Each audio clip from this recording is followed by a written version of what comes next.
যোগাযোগ মাধ্যমে জেনেছি আপনার আপনি একদিকে আপনার নমিনেশন প্রত্যাশী, অন্যদিকে আপনার সামনে নির্বাচন নিয়ে কেমন আশাবাদী যদি একটু বলেন।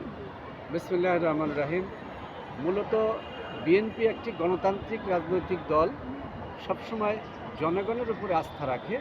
তা আমরা আপনারা জানেন যে ইতিপূর্বে একটা স্বৈরশাসকের বিরুদ্ধে বাংলাদেশের সকল রাজনৈতিক দল একত্রিত হয়ে একটা গণ আন্দোলন গড়ে তুলেছিল এবং সেই গণ আন্দোলনের মধ্য দিয়ে শেখ হাসিনা সরকার এই দেশ থেকে পালিয়ে চলে গিয়েছে। তখন মানুষের একটা ধারণা এসেছিল যে এবার সম্ভবত আমরা ভোট দিয়ে একটা রাজনৈতিক দলকে রাষ্ট্র পরিচালনা করার সুযোগ দিতে পারব। ঠিক এই মুহূর্তে বাংলাদেশে যে সমস্ত রাজনৈতিক দলের কোনো ভোট নেই, অর্থাৎ তারা কোনো সিটে দাঁড়ালে তাদের জামানত বাজেয়াপ্ত হয়ে যাবে, তারা এখনই চাচ্ছে পিয়ার পদ্ধতি। এই পিয়ার পদ্ধতি আসলে মূলত তাদের মূল কথা নয়। তাদের মূল কথা হলো আগামী ত্রয়োদশ জাতীয় সংসদ নির্বাচন বানচাল করার একটা ষড়যন্ত্র। পাশাপাশি আমরা দেখেছি যে গত আন্দোলন সংগ্রামে, অর্থাৎ যদি আপনি আসেন 111 সরকারের সময়, যখন মঈনুদ্দিন ফখরুদ্দিনের সরকার যখন ছিল, তখন এই বিএনপির পক্ষে কিন্তু খুব কম মানুষ তখন রাজপথে আন্দোলন সংগ্রাম করেছে। বিগত 17 বছরের ভিতরে এমন এমন নেতাকর্মী আছে যে 12 মাসের ভিতরে 13 মাস তারা অসুস্থ ছিল। ওই সমস্ত নেতাকর্মী এখন এলাকায় যে এমপি হওয়ার জন্য সভা সমাবেশ শুরু করে দিয়েছে।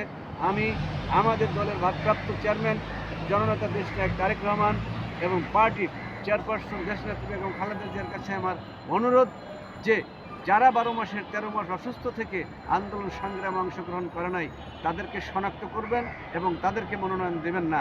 আর যদি এই সমস্ত লোকজনকে মনোনয়ন দেওয়া হয়, তাহলে 111-এর সময় যে দল একটা ক্রাইসিস অবস্থা পার করছিল, ঠিক ওরকম আর একটা ক্রাইসিস অবস্থা কিন্তু দলের হবে বলে আমরা মনে করি। পাশাপাশি মাগুরার 2 আসনে মানে এমন একটা বিএনপির ঘাঁটি যে আগামী জাতীয় সংসদ নির্বাচনে বিএনপির ধানের শীষ মার্কায় জনগণ ভোট দেবে এবং বিজয়ী করবে।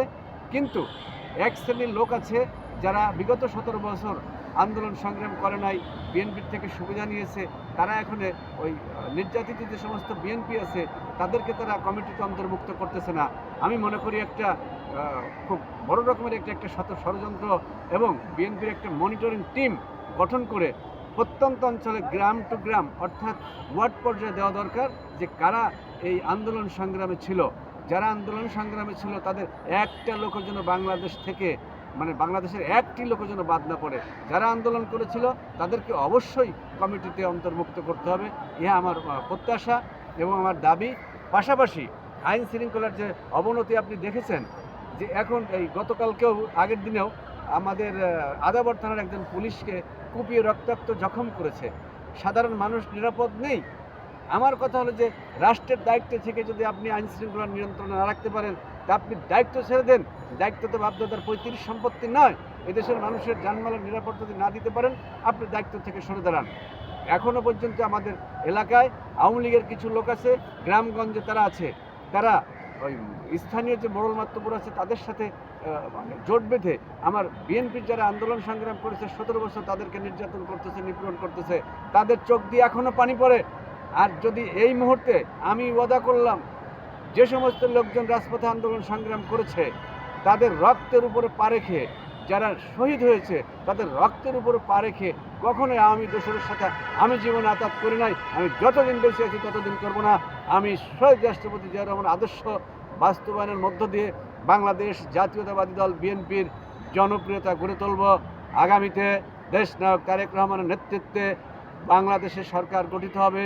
সেই সরকার হবে একটা মানবিক সরকার, সেই সরকার হবে মানুষের অধিকার প্রতিষ্ঠার সরকার, সেই সরকার হবে শান্তিপ্রিয় সরকার।